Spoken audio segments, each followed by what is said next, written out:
Or you could be in a cave and meditate on this for the rest of your life. So much here. Where do I begin?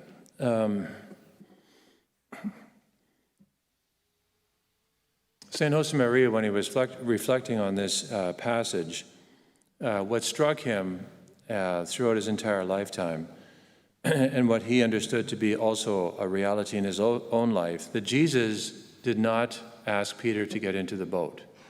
He just got in. And he's then, of course, continued to reflect on this and said, Jesus does not ask to get into your boat, into your heart either. But then what happens is he does ask Peter a question. So initially, he doesn't ask him for permission.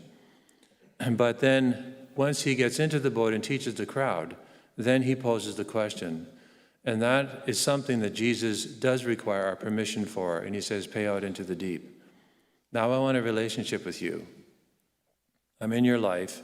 It could be that we were baptized as infants. We didn't have any say in it, thankfully. But there comes, even if we were baptized as adults, we freely chose. There comes a point, even after that encounter with the Holy Trinity, when Jesus says, now pay out into the deep. I want a deeper relationship with you, and will you trust me? And it boils down to the greatest answer Peter gave is, like, what you're asking me doesn't make any sense whatsoever. I know when the fish are out. You don't know anything. Because that's what he doesn't know who Jesus is at this point. He's a teacher. He's a rabbi. It would be like the priest going over to the school and saying, these wires don't look like they're in the right place. What do you know? Unless I was an electrician or an electrical engineer before I became a priest. So it's like, you don't know anything. I know where the fish. You're a carpenter. Maybe he doesn't even know he's a carpenter. But he gives the answer that surely should be foundation in our life when Jesus asks us to do something and it doesn't make sense. Because you say, I will do it. Okay, I'll do it because you're asking me.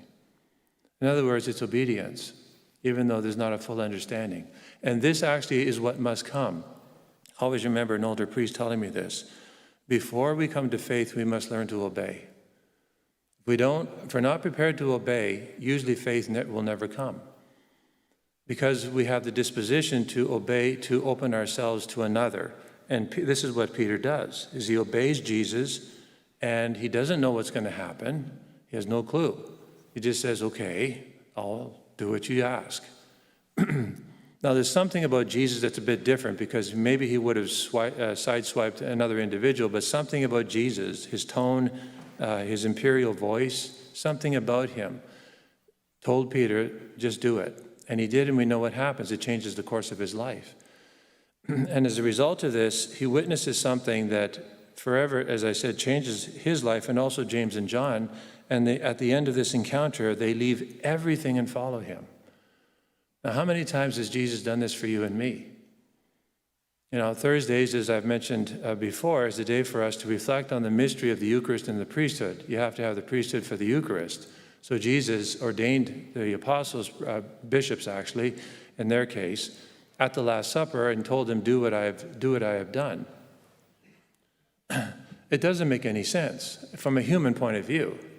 The bread is right there, it's unleavened bread, and you say words, and all of a sudden we start to kneel, and we genuflect. Why do we do this?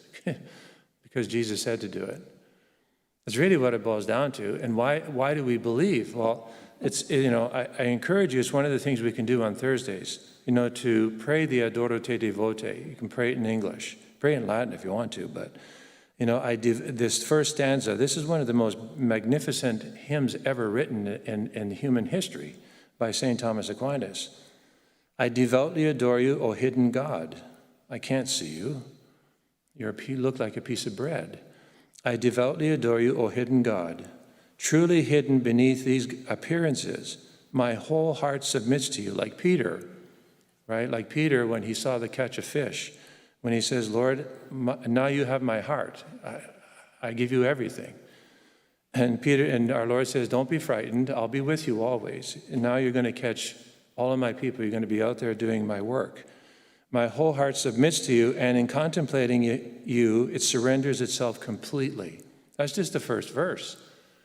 Now, most of us here probably know the name, the Adoro Te Devoti, I devoutly adore you, but we need to meditate on this hymn. Because, in tying it in with this reading, Jesus has submitted himself. He's here because his Father wanted him to be here. In the eternal counsels of the Trinity, the Word is the one who agreed to come. And he came here, my will is not to do my own will, but the will of my Father. So Jesus models for us obedience. If you and I, we do find it difficult. And he goes even further than the incarnation when he submits to the cross. And he goes even further than the cross when he submits to the tabernacle. The tabernacle is like a perpetual prison for him. But why does he do this? Because he wants you and me to be a part of him.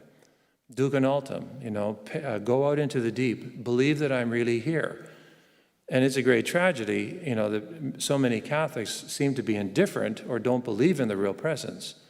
Jesus says that he models for us his real presence, his commitment to us. Josemaria used to also say that, reflect on the fact that he's been here for 2,000 years waiting for you and me. Not in this tabernacle, of course, but he's commanded his priests to do this for 2,000 years so that you and I could have the same benefit as the apostles did. And as Our Lady did, undoubtedly she received the Eucharist as well. When we do this, it's not just going through an action, we become Christ. Because we're consuming, as Augustine says, the food is not transformed into us like a hamburger, but we're transformed into the supernatural food of the Eucharist if we obey him, if we cultivate the disposition that, Lord, I really want to follow you, and I don't fully understand what this entails, but I know you're the only one worth giving my whole heart to.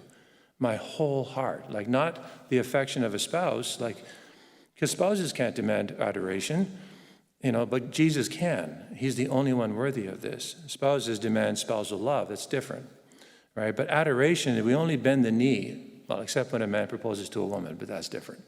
But that's usually one time. But we only bend the knee every time, like I'm adoring you to Jesus Christ. So to Thursdays is a day which we should really kind of earmark in the day, or, kind of flag it in the day to pray the Adoro Te Devote, make spiritual communions throughout the day, and hopefully even throughout the week, but work on them on Thursday, and make many acts of thanksgiving to God for submitting himself to the prison of the tabernacle, just for me, just for you.